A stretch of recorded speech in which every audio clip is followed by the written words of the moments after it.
Study IQ IAS, आपका selection हमारा mission. Hello everyone, the CAG report is out about railways profit. क्योंकि railway ने ऐसा बताया कि हम अब ऑपरेशनली प्रॉफिटेबल हो गए। 98% हमारा ऑपरेशनल कॉस्ट है, तो 2% का प्रॉफिट लगभग 5,000 करोड़ का है। बट कैग रिपोर्ट आती है और बताती है कि कैसे क्रॉस सब्सिडाइजेशन की वजह से, क्रॉस सब्सिडाइजेशन मतलब कि आपने फ्राइट यानी गुड्स ट्रेन से कमाया और उस सब्सिडी का यूज किया पैसेंजर ट्रेन में, और आपने कैलकुलेशन सही से नहीं दिखाई। और कैग रिपोर्ट आने के बाद ये पता चलता है कि एक्चुअली में रेलवे प्रॉफिट में नहीं था जैसा कि बताया जा रहा था न्यूज़पेपर रिपोर्ट्स और मंत्रालय के द्वारा, बल्कि रेलवे आज भी एक्चुअली में लॉस में ही है। इसी के ऊपर एक एनालिसिस करेंगे हम लोग कि क्या दिक्कतें आई हैं, what were the problems, what are the numbers, कैसे ग्लोबल मॉडल से सीख के हम लोग इसको चेंज कर सकते हैं अप्रोचेस को अपने, और what should be the way forward for India. We will talk about all this, जैसा कि हम लोग करते हैं पूरी एनालिसिस में। सो वेलकम एवरीवन, मेरा नाम है Rishabh and I am economics optional faculty है। तो आगे बढ़ते हैं और पहले एक जनरल आइडिया ले लेते हैं कि what is the news. So the news is very simple. Media ने रिपोर्ट किया कि रेलवे का प्रॉफिट राइज हो रहा है। ठीक है, ओके, लगभग 2500 करोड़ का नेट सरप्लस है। क्यों? क्योंकि operating ratio was 98%, which means that railway was very efficiently operating. कि आप 100 रुपया मतलब अगर आप 100 रुपया बना रहे हैं तो 98 रुपीज़ खर्च कर रहे हैं। जनरली क्या होता था कि अगर रेलवे 100 रुपये बनाती थी तो 110-105 रुपये खर्च करती थी। ठीक है, तो ये दिखाया गया कि नहीं अब हम प्रॉफिटेबल हो गए। बट फिर कैग रिपोर्ट आई, कैग ने ऑडिट किया और पता लगाया कि नहीं, एक्चुअली में लगभग 5,250 करोड़ का लॉस है रेलवे को, ना कि कोई प्रॉफिट। यानी लगभग 7,500 करोड़ का, 7,500 करोड़ रुपए का ऊपर नीचे मिसकैलकुलेशन किया गया रेलवे के द्वारा। सो ट्रू ऑपरेटिंग रेशियो क्या था? लगभग 101.33%, और 7,774 crore swing reported from profit to actual loss, यानी लगभग 7,500 करोड़ का गलत कैलकुलेशन किया गया था by the ministry to show that we are in profit. क्या प्रॉब्लम है? प्रॉब्लम है क्रॉस सब्सिडाइजेशन। क्रॉस सब्सिडाइजेशन मतलब जो फ्राइट सर्विस है, यानी जो गुड्स ट्रेन है आपकी, वो लगभग 55,000 करोड़ का प्रॉफिट बनाई, और जो पैसेंजर सर्विस है, ठीक है, जो एसेंशियल्स है, जरूरत है लोगों को, क्योंकि railway is the cheapest mode of transport for many migrant workers, तो वहां पे लगभग 60,000 करोड़ का लॉस देखने को मिला रेलवे को। तो मिलजुल के ये समझ में आता है कि लगभग 5,500 करोड़ का लॉस हुआ है रेलवे को। फ्राइट प्रॉफिट क्या करता है? यूज किया जाता है क्रॉस सब्सिडाइज करने के लिए आपके पैसेंजर व्हीकल्स को, ठीक है, पैसेंजर ट्रेन्स को। तो इसको बोलते हैं हम क्रॉस सब्सिडाइजेशन। की कमा आप यहां से रहे हैं और सब्सिडाइज आप दूसरी जगह कर रहे हैं, ठीक है, this is cross subsidisation. Okay, अब इसी के ऊपर एनालिसिस देखते हैं और क्यों जरूरी है ये ऑप्शनल और जीएस पेपर के लिए। सो गवर्नमेंट बजटिंग में यह काम आएगा। क्रॉस सब्सिडाइजेशन और सब्सिडी आपको समझ में आएगी। फिजिकल ट्रांसपेरेंसी समझ में आएगी। इकोनॉमिक डेवलपमेंट, पब्लिक फाइनेंस, कैसे गवर्नमेंट रेवेन्यू अर्न करती है, और डेवलपमेंटल इकोनॉमिक्स यानी इंफ्रास्ट्रक्चर और सोशल वेलफेयर को कैसे बैलेंस किया जाए। We will talk about that. और अगर आप ये पूरी देखते हैं वीडियो तो आपको ये आंसर लिखने में आसानी होगी। The CAG report reveal significant understatement in Indian railways expenditure, यानी खर्चा कम दिखाया गया, showing actual losses despite reported profit, critically analyze the economic implication of cross subsidization in public utilities and suggest reforms for transparent financial reporting while maintaining social welfare objective। तो ये पूरा video ध्यान से देखोगे समझ में आ जाएगा। और अगर वीडियोस समझ में आते हैं, इंटरेस्ट आता है, तो इकोनॉमिक्स ऑप्शनल आपके लिए हो सकता है। इकोनॉमिक्स ऑप्शनल का हमारा अगस्त batch is going to start from 28 August. तो लेट ना करें आप लोग, क्योंकि अगर आप 2026 से 27 को टारगेट कर रहे हैं तो जितना जल्दी आप ऑप्शनल खत्म करेंगे उतना बेहतर आप जीएस में टाइम दे पाएंगे। तो अगर आप यूज करेंगे कोड HS Live तो you will get your platinum batch of economics optional at the most economical rate. अब पूछोगे कि क्यों ले हम इकोनॉमिक्स ऑप्शनल? इसलिए क्योंकि इसमें रटना नहीं, इट्स वेरी एप्लीकेशन बेस्ड। दुनिया भर में जो कुछ चल रहा है वो सब इकोनॉमी के ऊपर चल रहा है। तो क्यों चलता है, कैसे इकोनॉमीज ग्रो की, अगर ये स्टोरीज आपको पसंद आती हैं, न्यूज़पेपर में जब इकोनॉमी पढ़ते हो तो समझ में आता है, कभी कोई इच्छा होती है कि और समझे। और ये तो हुआ आपकी चॉइस, बट कुछ एम्पेरिकल एविडेंसेस 335 ये हाईएस्ट स्कोर है अमंग एनी ऑप्शनल। ये इकोनॉमिक्स ऑप्शनल का स्कोर है इस साल का। 215 is the highest interview score, this is also by an economics optional student.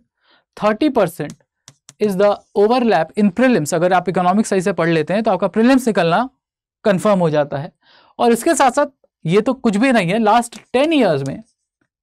10 years में हाईएस्ट सिलेक्शन रेशियो रहा है इकोनॉमिक्स ऑप्शनल का as told by UPSC, up to 20%। यानी अगर आप मेंस लिखते हैं इकोनॉमिक्स ऑप्शनल से तो 20% लोगों का फाइनल लिस्ट में अच्छे रैंक से नाम आना कंफर्म माना जाता है। Highest probability for you to get selected in UPSC is through economics optional, क्योंकि हाईएस्ट स्कोर आपको ना सिर्फ ऑप्शनल में मिलता है बल्कि जीएस ओवरलैप्स, जीएस 3 का ओवरलैप है वहां मिलता है। उसके अलावा आपको इंटरव्यू में एडवांटेज मिलता है। तो अगर इतने एडवांटेज वाले सब्जेक्ट चाहिए तो go for the platinum batch, for live class, for 1-to-1 mentorship and advance level test series जो आपको एग्जाम रेडी बनाएगी। Just share your contact details with me, contact details share करिए फट से। हिप्पोनॉमिक्स ग्रुप सर्च कर लेना टेलीग्राम पे, and you can reach out to me either on Telegram और ऑन इंस्टाग्राम, और you can write directly to me on rishabh.singh@studiiq.com. I will reach out to you. Just share your contact details to get more discounts and easy process for admission. अब आते हैं हम लोग पढ़ाई लिखाई की तरफ। The number game, the financial forensic की नंबर गेम कहाँ पे गड़बड़ हुई है हम लोग उसके बारे में बात करते हैं। तो देखिए, total operation, freight service and passenger service. पहले हम लोग फ्राइट देख लेते हैं। फ्राइट मतलब आपका गुड्स ट्रेन। लगभग 1,65,000 करोड़ का रेवेन्यू यहां से हुआ है और एक्सपेंडिचर 1,11,000 करोड़ का, यानी कि लगभग 55,000 करोड़ का नेट प्रॉफिट। अगर आप कमा ज्यादा रहे, खर्च कम कर रहे हैं तो प्रॉफिट में है आप। तो 55,000 करोड़ का प्रॉफिट फ्राइट ट्रेन से मिला है। वहीं अगर हम पैसेंजर सर्विस की बात करें तो लगभग 75,000 करोड़ कमाई हुई है और 1,15,000 करोड़ का खर्चा हुआ है। यानी कमा कम रहे हैं और खर्चा ज्यादा कर रहे हैं, तो हमें 60,000 करोड़ का लॉस हुआ है एज पर कैग रिपोर्ट। तो ओवरऑल अगर हम टोटल ऑपरेशन देखें तो 5,257 करोड़ का नेट लॉस इंडियन रेलवे में दिखाई देता है। दैट शोज कि हमारा ऑपरेटिंग लॉस में चल रहा है रेलवे। अराउंड 101.33% का आपको ऑपरेटिंग कॉस्ट लगता है। ठीक, सबसे ज्यादा लॉस कहां होता है? स्लीपर क्लास कैटेगरी में 17,800 करोड़ का। उसके बाद ऑर्डिनरी एंड सेकंड क्लास यानी कि जो जनरल डिब्बे होते हैं वहां से आपको लगभग 17,000 करोड़ और 16,000 करोड़ रिस्पेक्टिवली लॉसेस होते हैं। कोल्ड, और इसके अलावा अब ये तो हुआ हमारा पैसेंजर ट्रेन की वजह से होने वाला लॉस, क्योंकि ऑब्वियसली रेलवे सब्सिडाइज करता है ट्रैवल को, स्पेशली स्लीपर क्लासेस और जनरल क्लासेस को। इसलिए भी करता है क्योंकि नॉट एवरीवन कैन अफोर्ड कि चलो वंदे भारत में चलते हैं या एयरप्लेन अफोर्ड कर सकते हैं। 80 crore people in India are dependent upon free ration, तो आप उम्मीद नहीं कर सकते कि सब लोग पैसा स्प्लर्ज कर सकते हैं। तो railway is the best, most efficient and cheapest option for such people. But ये तो हुआ पैसेंजर व्हीकल का प्रॉब्लम, पैसेंजर साइड का प्रॉब्लम। फ्राइट साइड का भी प्रॉब्लम है। फ्राइट सर्विसेज का प्रॉब्लम यह है कि हमारा 50% से ज्यादा डिपेंडेंसी कोयला ढोने में जाता है, कोल ट्रांसपोर्टेशन। और ये प्रॉब्लमेटिक हो सकता है क्योंकि इंडिया अब रिन्यूएबल रिसोर्सेज की तरफ जा रहा है। Non fossil fuel based sources से हटके, मतलब फॉसिल फ्यूल बेस्ड सोर्सेज से हटके non fossil fuel based sources की तरफ इलेक्ट्रिसिटी जनरेशन करने की तरफ जा रहा है इंडिया। आप आज भी देखते हैं कि 50% से ज्यादा हमारी बिजली जो है वो सोलर पावर, रिन्यूएबल एनर्जी से बन रही है, solar, wind, nuclear and hydro power. तो अगर ऐसा होता है और कोयला पे डिपेंडेंसी हमारी कम होती है तो रेलवे के फ्राइट को बहुत बड़ा झटका लग सकता है। क्यों? क्योंकि सिंगल कमोडिटी के ऊपर डिपेंडेंस का मतलब है कि in case there is a coal shortage और there is a demand shortage for coal, तो फिर फ्राइट ट्रेन्स का बिजनेस भी हैम्पर हो जाएगा और फिर लॉसेस और बढ़ सकते हैं। तो इस देर ना करे अगर रेलवे और डाइवर्सिफाई करने का कोशिश करे अपने ट्रांसपोर्ट मॉडल को। साथ ही साथ हमने ये भी देखा है कि साल दर साल रेलवे ने लगातार अपना मॉडल शेयर खोया है। यानी कि पहले जो railway 90% of their goods transport करता था इंडिया में, आज वो मात्र 27% के आसपास है। भारत सरकार का टारगेट है कि 35% तक उसको ले जाया जा सके। ओवरऑल गुड्स ट्रांसपोर्ट जो इंडिया में होता है वो हैविली रोड सेक्टर डिपेंडेंट है। ठीक, अब हम बात करते हैं इकोनॉमिक थ्योरीज की इसी बात के ऊपर। पहला है क्रॉस सब्सिडाइजेशन थ्योरी। इसमें हम रामसे प्राइसिंग मॉडल से समझेंगे। इसका क्या मतलब है कि जो आपका सर्विस सेक्टर है, जैसे आपका गुड्स सेक्टर है, गुड्स वाली ट्रेन है, वो एक तरह से सर्विस है, ठीक, that is the freight is more inelastic. Freight train is more inelastic, मतलब अगर फ्राइट ट्रेन में प्राइसेस चेंज होते हैं, ठीक है, फ्राइट ट्रेन की अगर प्राइसेस चेंज होते भी हैं तो भी उसके डिमांड में बहुत बड़ा चेंज नहीं आएगा। The people who are using freight train for goods transport will keep on using that. But अगर पैसेंजर ट्रेन में ऐसा होता है, इलास्टिक डिमांड, यानी पैसेंजर ट्रेन के प्राइसेस में या उसके टिकट प्राइसेस में चेंज आता है, तो वहां पे डिमांड बहुत तेजी से गिर सकती है, इलास्टिक डिमांड। तो अब प्राइस डिस्क्रिमिनेशन करना पड़ता है सरकार को कि यहां से कमा लेते हैं और यहां पे सब्सिडाइज कर देते हैं, ठीक है, पैसेंजर में सब्सिडाइज कर देते हैं गुड्स ट्रेन से कमा के। तो price discrimination for social welfare maximization has to be done by the government. अब इसके पीछे एक और बेहतरीन इकोनॉमिक थ्योरी है, बट उसको थोड़ा समय देते हैं, क्लास में पढ़ा जाएगा। Railway freight rates 3x higher than the cost reflective pricing. इसका ये मतलब है कि मार्केट प्राइस से भी ज्यादा रेलवे अपने गुड्स ट्रेन से सामान ढोने के लिए प्राइसेस चार्ज करता है। अब मार्केट प्राइस से अगर आप ज्यादा चार्ज करेंगे, मान लीजिए रोड ट्रांसपोर्ट 100 रुपया ले रहा है और आप ले रहे हैं 250 रुपये, तो people will prefer road transport. चलो एक दिन ज्यादा लग जाएगा, क्योंकि फ्राइट ट्रेन की तो स्पीड भी कम होती है अनलेस अनटिल वो डीएफसी पे चल रहा है, ठीक है, डेडिकेटेड फ्राइट कॉरिडोर पे नहीं है, तो आपने देखा होगा कि गुड्स ट्रेन बहुत ही धीरे चलती है। तो टाइम और मनी दोनों अगर ज्यादा लग रहा है रेलवे से ट्रांसपोर्ट करने में, तो people will prefer what, obviously road transport. तो ये वाली प्रॉब्लम यहां आपको दिखाई देगी। और मेरिट गुड थ्योरी की तरफ जाएं अगर, तो पैसेंजर गुड ट्रांसपोर्ट क्या है, मेरिट गुड, यानी लोगों को एक तरह से वेलफेयर गुड है ये, मेरिट गुड यानी वेलफेयर गुड है। सोसाइटी ये बिलीव करती है कि इसको कंज्यूम करना ही पड़ेगा irrespective of the ability to pay, क्योंकि आपको एक जगह से दूसरी जगह जाना है, दूर तक जाना है, तो railway is the best mode of transport for most of the population of India. तो गवर्नमेंट को इंटरवेंशन करना ही पड़ेगा, ये जस्टिफाइड है on the basis of welfare, कि सरकार आएगी, इंटरवीन करेगी ही, ताकि इकोनॉमिक इनएफिशिएंसी भले रहे बट वेलफेयर आपका सर्वोपरि रहे, ताकि लोगों को एक जगह से दूसरी लेबर माइग्रेशन में दिक्कत ना हो, ठीक। अगर हम इसी को थोड़ा सा एफिशिएंट करने की कोशिश कर सकते हैं, अगर अपने क्रॉस सब्सिडाइजेशन वाले चैलेंजेस को पार पा लेते हैं, एफिशिएंट बना लेते हैं, और अपने फ्राइट मूवमेंट को थोड़ा एफिशिएंट और थोड़ा चीप बना लेते हैं ताकि कॉम्पिटिटिव रहे वो रोड ट्रांसपोर्ट के साथ, तो हो सकता है कि इंडिया में कुछ परिवर्तन आए। और इसको हम 3 एग्जाम्पल से देखते हैं, एक ब्रिटिश रेलवे, एक चाइनीज रेलवे और एक यूरोपियन यूनियन मॉडल। तो generally if you ask me, European union model is the best model. India को यूरोप से सीखने की ज़्यादा ज़रूरत है rather than going with America और एनी अदर कैपिटलिस्ट और communist country, but still we will talk about that. तो क्योंकि इंडिया में रेलवेज ब्रिटिशर्स की देन है, तो ब्रिटेन में भी 1990 से पहले तक यही होता था कि सब कुछ सरकार के कंट्रोल में, और वहाँ भी पैसेंजर सर्विसेज को हेविली सब्सिडाइज किया जाता था, क्रॉस सब्सिडाइज किया जाता था, यानी फ्राइट ट्रेन से जो कमाते थे वो पैसेंजर ट्रैवल की तरफ लगा देते थे। लेकिन बाद में क्या किया गया, इंफ्रास्ट्रक्चर को सेपरेट कर दिया गया ऑपरेशन से, यानी ऑपरेशन मतलब प्राइवेट प्लेयर्स को भी लाया गया, ठीक है, प्राइवेट प्लेयर्स को भी लाया गया, ताकि वो फ्राइट कम से कम गुड्स ट्रेन और कुछ पैसेंजर ट्रेन को साथ में चलाया जा सके, और जो बाकी ट्रेन है जिसको सरकार चला रही है उस पर हम अलग से सब्सिडाइजेशन मतलब सब्सिडी दे देंगे। तो सरकार की सब्सिडी का भी खर्चा कम हुआ और ऑपरेशनल एफिशिएंसी भी बढ़ी because of private sector coming for operations. Lesson क्या है कि सिर्फ प्राइवेटाइजेशन से सब्सिडीज एलिमिनेट नहीं हो सकती, क्योंकि आपको कहीं ना कहीं सब्सिडी देनी होगी। फॉर एग्जांपल कि अगर प्राइवेट प्लेयर्स आ रहे हैं और वो ज़्यादा चार्ज कर रहे हैं, या फिर आप उनसे ज़्यादा चार्ज कर रहे हैं कि भाई आपको अगर ट्रेन चलानी है डेडिकेटेड फ्राइट कॉरिडोर पे तो I will charge you more, you can't, because then they will not come, वो आएंगे ही नहीं, इन्वेस्ट ही नहीं करेंगे रेलवे में ऑपरेशंस के लिए। जैसे कई सारी, जैसे IRCTC की तेजस रेलवे चलती है लखनऊ से दिल्ली, उसी तरह IRCTC ने एक और ट्रेन चलाई थी महाकाल एक्सप्रेस, बट उसको बंद करना पड़ा। क्यों? क्योंकि वो हाई टिकट प्राइसेस लोग अफोर्ड ही नहीं कर पा रहे थे। तो सरकार को सब्सिडी देनी ही पड़ेगी, कम कॉस्ट पे बेचना ही पड़ेगा टिकट, नहीं तो पैसेंजर्स आएंगे ही नहीं, वो कोई और मोड ऑफ ट्रांसपोर्ट यूज करने लगेंगे जहां पे उनको चीप पड़ेगा। ठीक है, तो प्राइवेटाइजेशन का मतलब सब्सिडी जाना नहीं है, बट सब्सिडी को एफिशिएंट और ट्रांसपेरेंट तो बनाया ही जा सकता है। चाइना की केस स्टडी अगर देखें तो यहाँ पे तो पब्लिक प्राइवेट मॉडल हो गया, लेकिन चाइना तो सब कुछ पब्लिक है। तो चाइना में यूज किया गया gradual commercialisation but under state control. ठीक, यहाँ पे डेट टू इक्विटी स्वैप्स और फंक्शनल सेपरेशन बनाया गया। फंक्शनल सेपरेशन मतलब प्राइवेट प्लेयर्स का अलग, गवर्नमेंट का अलग।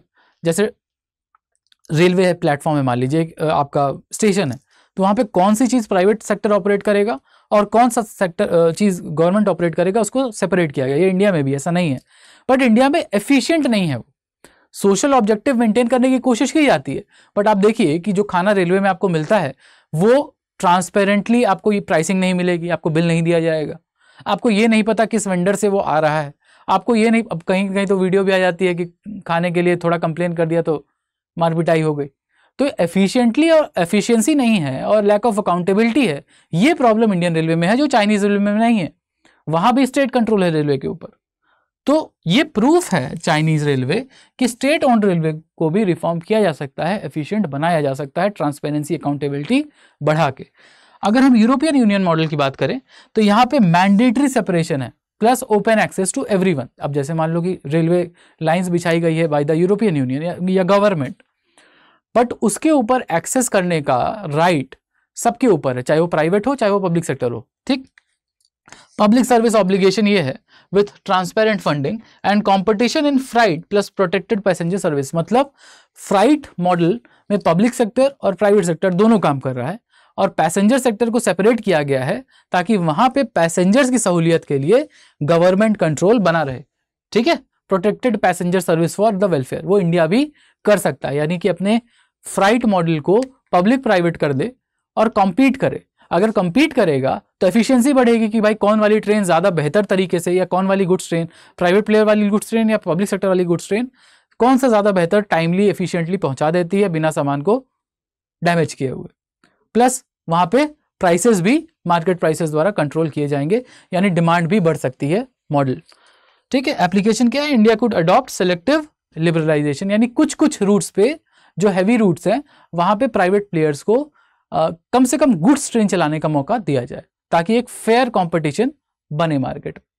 ठीक, okay, so ripple effect, economic and policy impact क्या हो सकता है, इमीडिएट इकोनॉमिक कॉन्सिक्वेंस क्या हो सकता है कि जो फिजिकल इंपैक्ट है, जो हिडन हमारा 5000 करोड़ का बर्डन है, ठीक, गवर्नमेंट फाइनेंस का, वो थोड़ा सा ऊपर नीचे हो सकता है, बट फिजिकल स्पेस बाकी डेवलपमेंट की प्रायोरिटीज के लिए नहीं बचता, क्योंकि अगर ज्यादा चीजें आप सब्सिडाइज कर रहे हैं उठा के कि गुड्स से कमा रहे हैं और क्रॉस सब्सिडाइज कर रहे हैं पैसेंजर को, तो रेलवे डेवलपमेंट, रेलवे का इंफ्रा डेवलपमेंट लाइक नए पटरियां बिछाना, अपग्रेड करना सिग्नल सिस्टम को, उसके लिए पैसे नहीं बचते। ठीक, उसके अलावा the debt sustainability concern is also there, because if the railway is always operating in losses, how it will return the principal amount और the debt amount to the banks अगर वो डेट लेता है तो। मार्केट डिस्टॉर्शन की अगर बात की जाए तो artificially high freight rates driving traffic to road transport, ये हमने बात की ही हुई है कि अगर आप महंगा बेच रहे हैं, 100 अगर आपको 100 लेना था आप 250 ले रहे हैं, ठीक, तो आप अपना शेयर खोते जाएंगे।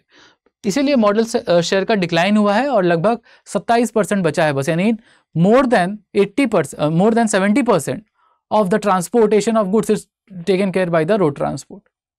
सोच के देखो इस बात को, कभी 80% के आसपास था, अब इसको सरकार बढ़ा के 35% करना चाहती है बाय 2030। इन्वायरमेंटल कॉस्ट क्या है, increase carbon emission from road transport is also there. और इन्वेस्टमेंट मिस एलोकेशन की अगर बात की जाए तो under investment in passenger safety, क्यों, क्योंकि आप खर्चा कहाँ कर रहे हैं, सब्सिडी देने में। Over confident expansion without any efficiency improvement in railway, यानी आप ट्रेन चलाते जा रहे हैं बट आप अपग्रेड नहीं कर रहे हैं अपने ट्रैक सिस्टम्स को। और टेक्नोलॉजी अडॉप्शन में delay. Long term strategic risk क्या है, क्रेडिबिलिटी रिस्क आ जाएगा। ठीक है, अगर बार बार ऐसे गलत तरीके से फाइनेंशियल रिपोर्टिंग की गई तो कोई भी पब्लिक सेक्टर यूनिट, इवन जो लिस्टेड पब्लिक सेक्टर यूनिट्स है, उनके ऊपर भी क्रेडिबिलिटी रिस्क आ जाएगा कि सिर्फ वो प्रॉफिट दिखाते हैं, एक्चुअल में प्रॉफिट होता नहीं है अनलेस अंटिल ऑडिट हो।